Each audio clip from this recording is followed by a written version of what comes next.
Welcome to another edition of Art of the Kickstart. I know we took a month off, but it's been because I've been traveling and I've been waiting a month to get this crew on the show. So first, let me do some introductions. First, we have Sara Plaga from Italy and Kim Myklebust from Norway. They are founders of an Italian green tech startup called Levante. This Italian startup is producing the first modular origami-styled solar panel. I know you've seen a bunch of solar panels out there, but when you hear their story and how they both quit their corporate jobs and began living on a boat in an RV with their two daughters, creating this amazing origami solar panel, you guys are going to see why they did that. So Sara, Kim, welcome to Art of the Kickstart. Thank you. Hello, everybody. Thanks. So I'm really excited to have you guys on the show. I know the campaign is just about to end. You guys have been so stressed out for months, but you've raised over $110,000. You've got dozens and dozens of backers from all over the world. So first and foremost, let's give our audience the elevator pitch for the product and what problem you've been trying to solve. Yeah. So the problem we're trying to solve is the need of having clean energy anywhere you are, wherever you want. And what we are trying to solve this problem with is an origami-inspired solar panel, which is modular, portable. You can take it wherever you want, and you can have energy and power all your adventure. Amazing. So let's talk about some of your backgrounds. Maybe Kim, you can jump in on your background, talk about what you were doing, and then how that kind of led you to the path that you guys are on now. When I was a little kid, I really wanted to go to Italy and design cars. That was just like my childhood dream. My mom said good luck, and I took that like as good luck. So I went and did it. I met Sara. We went on a little trip together, and then we moved back to Italy, and she helped me making it happen. I worked for 6 years in Formula One and LMP1, so prototype cars. And after some period there, it was a great experience. I learned a lot, but we always had that feel that we needed to do something of ours. We sort of always discussed it, had like a list with a million ideas that we shared in between ourselves. Like, yeah, we need to do something together. We knew that we liked working together. So it came to the point where we felt that we had learned enough to like take that step and be our sort of to say our own bosses, like be in charge of what we could be able to do in the world, and also do something that is a little bit more in the way of like doing good to the world, doing good for the kids we have and like future generations. Because although I really liked motorsports, is not what is going to solve the problems we're encountering. So yeah. Amazing. Sara, what about yourself? Tell us a little bit about your background and kind of what led you to here. Well, since I was a kid, I've always been on sailboats, RV. I basically grew up in the RV. With my mom, would put myself and my sister in the stroller there and go around in the supermarkets and use it as a car. So I've always brought this passion, and I came also from a family where my father was a pilot, so we've always been traveling a lot. And when I studied the marketing and business, and when I met Kim, I realized it was really a time to do a change, to do something more meaningful, and especially when our daughter came. Our daughter, COVID and coronavirus came. The idea of going back to work for like a standard corporate job, having someone else deciding the time I could see my daughter, was not an option for me. So I thought, why don't we bring together our passions, my passion for traveling, our passion for traveling, and put it in an environment where we actually, we being on a sailboat and on RV all the time, we understood there was a need, and that's where we took our idea and we decided to put it and create Levante. So that's a little bit my background. So let's talk a little bit about that aha moment in terms of a product that fit both of your lifestyles. How did that come about? Because I'm sure, again, Kim, you mentioned that you have 1,000 ideas. Like, how did you go through that process? Because a lot of the entrepreneurs and startups and entrepreneurs that watch the show and listen need that that boost or that nugget? Like, what was it for you that finally landed you both passionately around this idea? It came to us after we actually installed a solar system on a boat, and it wasn't enough. Like, we thought it was going to power the whole boat, like make the boat basically fly. It was like, oh, this is enough for sure. And then we woke up in the middle of night and the battery alarm was off again. It was like, okay, how to make more power? You need to sort of pack it in a compact format so you can extend it or deploy it when you really need power, like power it up in outside of the surface of the boat, like in a real proper way. And that was when we sat down, like, okay, how are they doing this in other parts of the world, or are there anyone doing this? And we saw that satellites, they use that technology because they do the same as any traveler. They travel and then they stop and then they need power and then they continue travel again and they pack up and yeah, and so on and so forth. So we thought, why don't take that concept and take it to Earth and do the same thing? Like, use the technology that's always been like tried and tested in space and put it to the test in a traveling environment.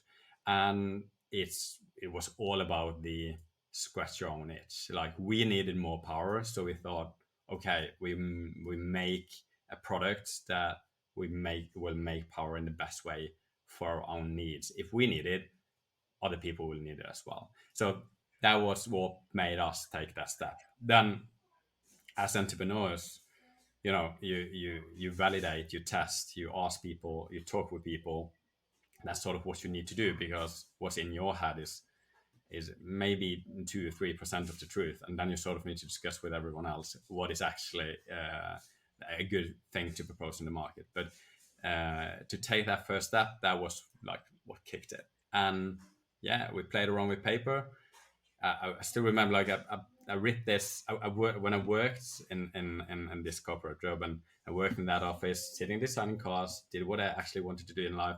Ripped this part of paper, folded it up. It's like, I need to find this modular shape. So, because economic of scale is so important, if not, it would be impossible to make.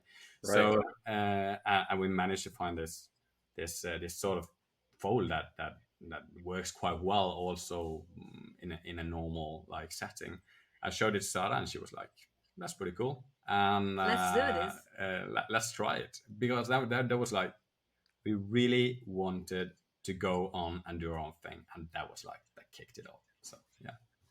Amazing. Yeah, I know you talked about that story on the campaign page and the Kickstarter project and the video about the origami aspect of it, which I think is brilliant just from a compact nature, as well as what's being used above us in space, right? Like, in terms of how those things are working. So I'd love to know more. You talked about kind of the testing side of it, because I think that's a really important factor that not all the entrepreneurs are doing. If they are doing it, they're not doing enough of it, right? So let's talk a little bit about maybe some of what your initial testing looked like, because likely you're talking to other RVers or other boaters, right, that are in your community and getting feedback directly from the people that are buying it, not necessarily the people that are your friends and family and closest confidants that probably will never use the product. So talk a little bit to the audience about that process that you went through to refine it and kind of make sure that you guys were on the right path. Yeah, I think by asking friends and family, they will never wanting to hurt you. So they're probably going to tell what they know that you want to hear, or they want to tell things that maybe makes you not starting the business, because they sort of would be fine with you working in a corporate job. We started to talk with. We started not talking to anyone. That was like the first step. We talked in between each other. We're like, this is a brilliant idea. We should like not tell anyone. And then we started working on it, and then actually we went into this incubator that helped us a lot to understand what it meant to start a business. It was like a small course online, actually, and we started to talk with a lot of entrepreneurs, and then we understood quite quickly that to launch a product, to understand if your business idea, what you have in mind, is a good idea, then you should talk with people. So we started validating. We put it out there. We put some ads that if I look at them now, it's like, yeah, they were ads that were homemade for sure. Just to understand how to do some validation, we put up a landing page and got some real like data. It was a small amount. We didn't spend that much money, but it was just to get some info about it. And then we like listed down a lot of interviews. Luckily, we are in the field that we wanted to launch the product. So we got a lot of friends of friends that that we didn't have like close relationships with. So they said the honest truth, not presenting the product, but just talking about the problem to understand if there was a problem, and then maybe talking about the product or the idea in the end, so we didn't like ruin the whole interview.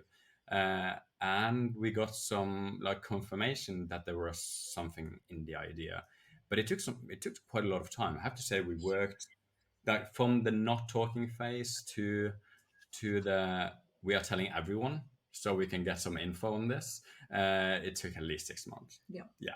definitely. So, but yeah, I can really, that kind of, I don't want to tell anyone about it.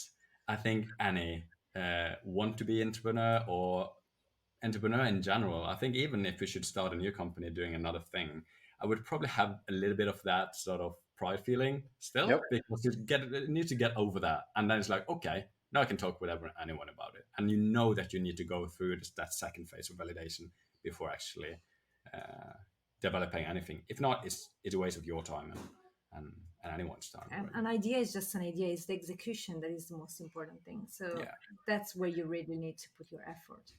Absolutely, Sarah. Yeah, I think, and Kim, you brought up a great point, and I love this in terms of doing, let's say, focus groups or just getting feedback from people and not even mentioning the problem, right? Or all you do is talk about the problem, but you don't talk about your solution, right? Yeah. Because that people just start to get skewed, right? And then they're just like, oh, yeah, I totally want to help you out. That's a great idea. You should do that. Getting deeper insights. And there's a great book that I recommend to all the entrepreneurs that are out there called The Mom Test. And it's all about asking better questions. I don't know if you guys read it or looked at it, but it's absolutely phenomenal in terms of asking much better questions, in terms of really diving into what is their pain point, how is it that you can solve it, and then how can you, relay those benefits back to that consumer or a new consumer after the fact. So I love the fact that you were doing that, not even showing them what's in stealth mode, right? What's silent and nobody knows about. You're just validating that other people have this problem as well, which I think is brilliant. Yeah, yeah, it's great. It takes some time to get there, but it's like it's really, it's a step as a pre-entrepreneur to get there. And it's also a model that we're bringing together in everything we're doing. Since we started, we changed so much the path of Levante and the product. And every time we are doing that, we are validating it. And every time we have an idea, maybe we should do that, we should validate it first. So I think it's valid in all the phases of a startup, because what is in your mind maybe is not what the market needs. Absolutely. So That's speaking of validation, not to cut you off, Kim, how did you guys get into or find that crowdfunding was going to be the right way to validate with people's credit cards, for instance, and allow them to pre-purchase the idea as it's being executed and brought out of stealth mode? So it took us some time to arrive to that point, because at the beginning, for us, it was more how do you say, like it was more scary to sell the product rather than developing it. Quitting the job with 2 kids, it wasn't scary, because we were doing it together. Starting a company, it wasn't scary, but when you have to put the product in the market, that was scary. And it took us some time. At the beginning, we started with we were working with the 2 influencers, which are our company partners as well. It's a YouTube channel, Selinguma. We developed together with them the product, so they really helped us to test the product and also promote it in their channel, showing the process of developing. So we got our first sales there, and so we started talking with sailors and consumers. But then, it was in our website, and we weren't really pushing sales. But we arrived to one point that we realized going in this direction, just selling the product like that in e-commerce, unknown brand, huge marketing efforts, limited budget was not the right way to do, especially also for the production to set up, because you cannot just click purchase and you get the solar panel in 2 days at your home. So we understood that Kickstarter or like crowdfunding campaigns are the best platform for us, because you get an audience that is understanding the stage you are at, and they are willing to help you to develop the product. They're willing to create a community. That's what we want to create, a community that can help us to develop, innovate together. And they're also more accepting delays or, product developments, adjustment that can happen during this amazing journey. So when we realized that was the right way, from one day to the other, it took us a little bit long to take the decision, but then we decided, okay, let's go. And in 1 month, we just started the campaign, because that was the best solution. Amazing. So, in speaking with community, I mean, you both come from different cultural backgrounds, right? How have these cultural differences influenced your approach to entrepreneurship and business?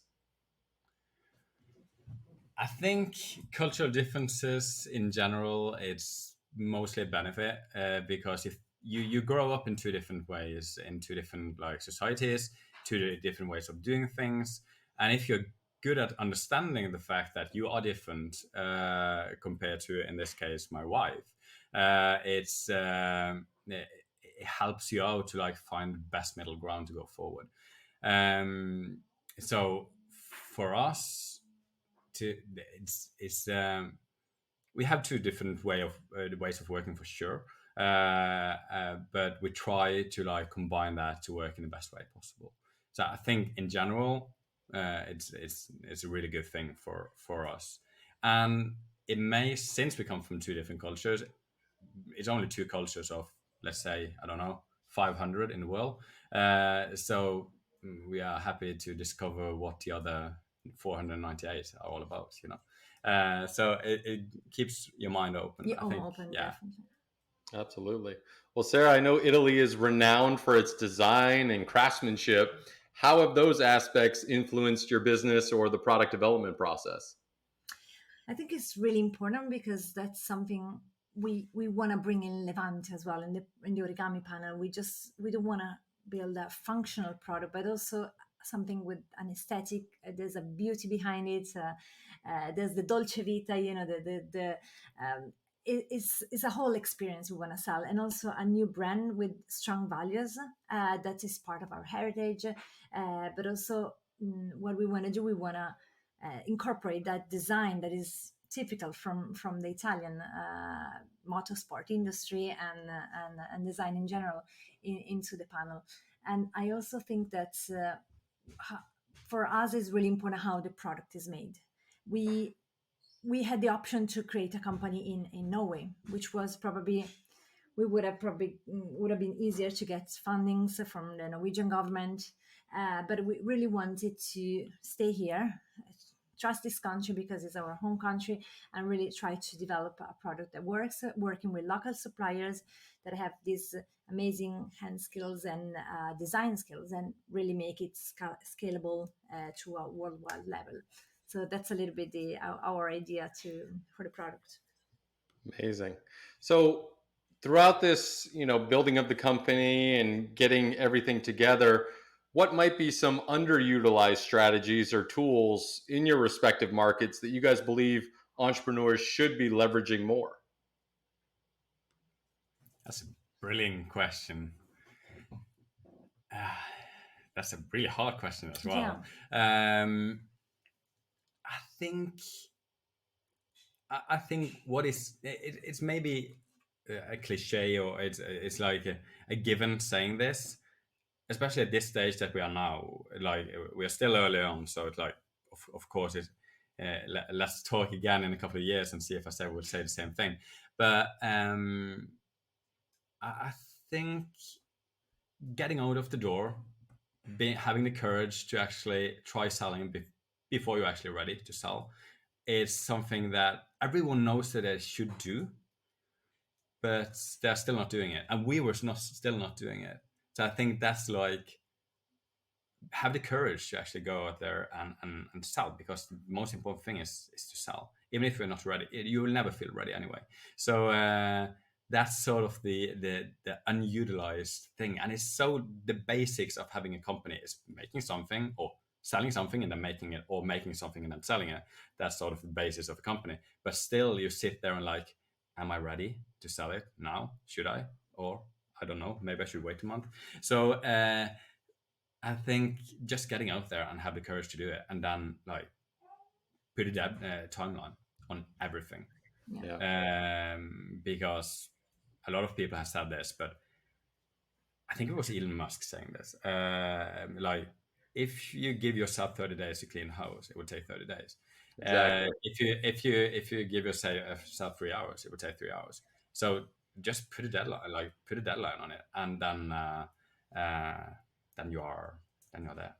I think in this, our daughters helped us because having two kids and being traveling, so having them not at school most of the time, help you really to focus on your priorities. Our mindset is always, what is the most important thing I should do before they wake up? If they will wake up in 5 minutes, so I'm happy we didn't have much time to work on that, because so we could just do the priority and work on that, and also being consistent. I think that's one strategy. No matter how you adjust, how you change the path of your product, it will change, but just keep on, and little by little we'll see results.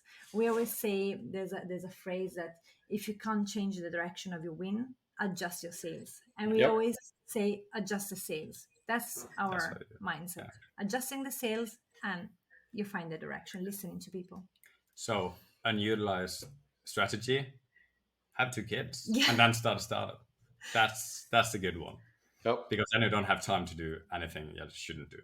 And maybe Absolutely. another cliche, there's never the right time to do that. Yeah. Like it's not when you're married, it's not when you have kids. It's just, there's never the right time. Just do it and try it. And yeah, you can do it with two kids. Things will sort out in any way. Absolutely. I love these nuggets. So these are great. We're going to chop all these up and share them with this amazing community that we have. This has been awesome. This is going to get us into our launch round. So we're going to set sail. We're going to kick off, set the sails, get going. Kim, you drew the short straw on this one. So are you ready to go? Yeah. All right, let's do this. So first question, what inspired you to be an entrepreneur? The freedom to organize your own life in your own time, together with the people that you really care about. Nice. If you could meet with any entrepreneur throughout history, who would you want to set sail with? Throughout history, a person that has inspired me a lot is Tim Ferriss. Okay. And yeah, I would like to have a good chat with him about Nice. The 4-hour work week. All right. What would be your first question for him? what was the mistake that you have done that took the longest time to understand that was a mistake, and it went on too long to actually understand that it was a mistake. Nice. That's a great one. What any books you would recommend to our listeners? Sapiens Yep. of Noah Harari. Yep. That left me with it's not too hard to read. I really like reading it, and it's some concepts are just like it leaves you with your mouth open. So Yep. yeah, jaw dropping. Amazing.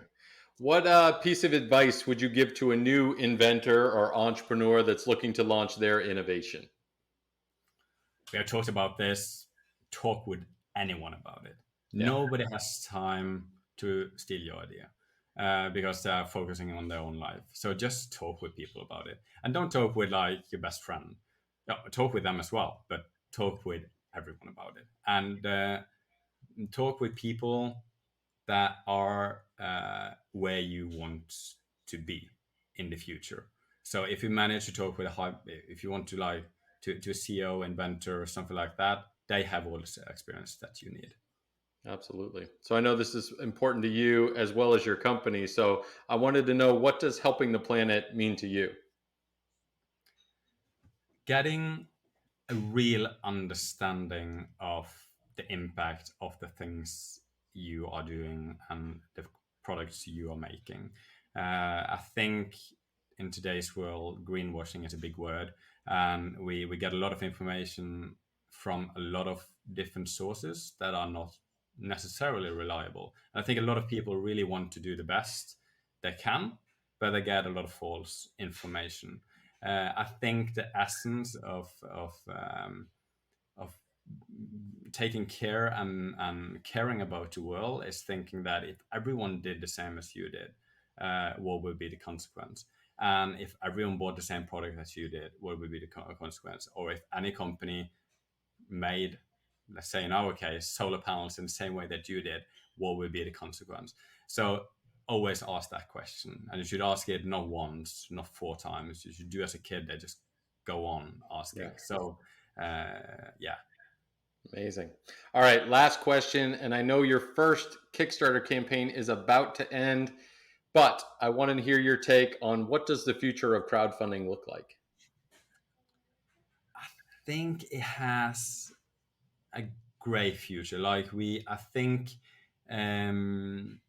getting together and bringing good ideas and yeah, good ideas forward is something that is in a lot of interest for a lot of people. So I think it has a great future. I think it's going to develop into more different way of helping, not only with your credit card, but with also more, I don't know, maybe even giving a hand actually on developing the product with tips and suppliers and partners that I can suggest and stuff like that. Not only the money part. The money part is really important, I can promise you that.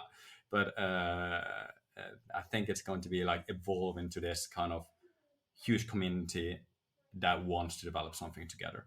That starts from one spark, which is one entrepreneur, inventor that goes out there and said, you know what, I think I can do this. So. Absolutely. Well, this has been amazing. Sara, this is your chance to give our audience your final pitch. Tell people what you're all about, where people should go, and why they should check out Levante.